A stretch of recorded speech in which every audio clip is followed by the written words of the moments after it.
IPLच्या 18व्या सत्राला आजपासून सुरुवात होणार आहे. पहिला सामना कोलकाता नाईट रायडर्स आणि रॉयल चॅलेंजर बेंगळुरू या दोन संघात पार पडणार आहे. कोलकातामधील ईडन गार्डन या स्टेडियमवर हा सामना खेळला जाणार आहे.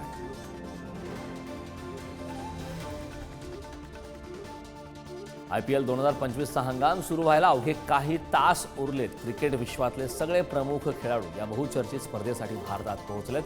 उद्घाटन सोहळ्याला अभिनेत्री दिशा पटानी, लोकप्रिय गायिका श्रेया घोषाल, करण औलिजा हे आपली कला सादर करणार.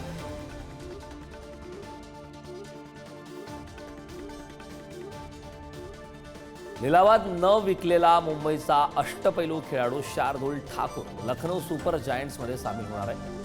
तो जखमी खेळाडू मोहसिन खानची आता जागा घेणार आहे.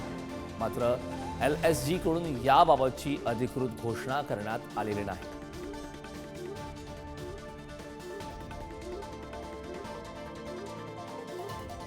आंतरराष्ट्रीय ऑलिम्पिक समितीच्या अध्यक्षपदी झिम्बाब्वे क्रिकेटच्या क्रिस्टी कोव्हेंट्री यांची निवड करण्यात आली.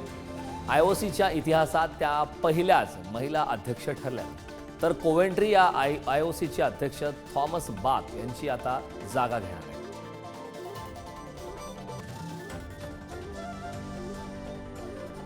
भारताने 2030 मध्ये गुजरातच्या अहमदाबादमध्ये कॉमनवेल्थ या स्पर्धेचं आयोजन करण्यासाठी अधिकृत प्रस्ताव सुद्धा यावेळी दिलाय.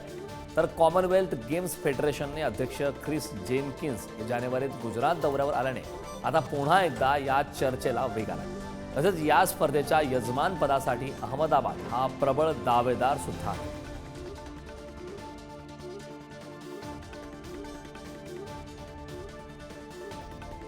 ICCच्या एप्रिलमध्ये होणाऱ्या बैठकीमध्ये नवीन बोनस पॉइंट सिस्टमवरती आता विचार होण्याची शक्यता आहे. या अंतर्गत पुढील जागतिक कसोटी अजिंक्यपद सायकलमध्ये उच्च क्रमांकाच्या संघाविरोधात जिंकून अधिक गुण आता मिळवता येणार आहेत. भारताच्या इंग्लंड दौऱ्याने पुढील सायकल सुरू होणार आहे. त्यामुळे आगामी काळात BCCIच्या या बैठकीच्या माध्यमातून नियमांमध्ये बदल होण्याची शक्यता वर्तवण्यात.